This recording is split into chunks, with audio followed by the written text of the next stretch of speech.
Baltacı köy muhtarıyım. Bize 4 tane duvar yapmış. Tesviye düzeni yok, yol yok. Bize dedi ki afet konutlarıdır. Biliyor musun? Şimdi de diyor ki bize 21 milyar para geri ödeme. Geri ödeme, biz arsa parasını biz vermişiz. Bir de geri ödeme verek, bu da afet konutlarıdır. Bilsek de öyle biz yapmıyorduk. 4 duvar yapmış bize, hiçbir şey yapmamış ki.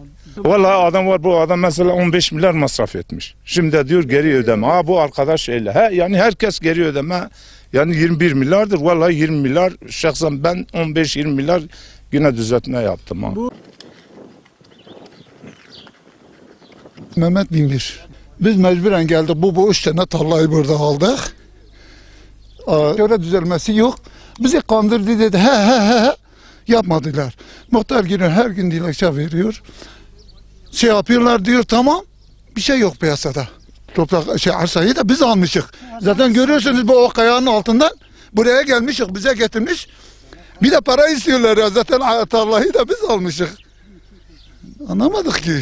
Böyle bir para da istiyorlar. Para zevaller ne de getirsinler ya. Hele bakın bu çocuklara ya. Hep açlıklar biliyor.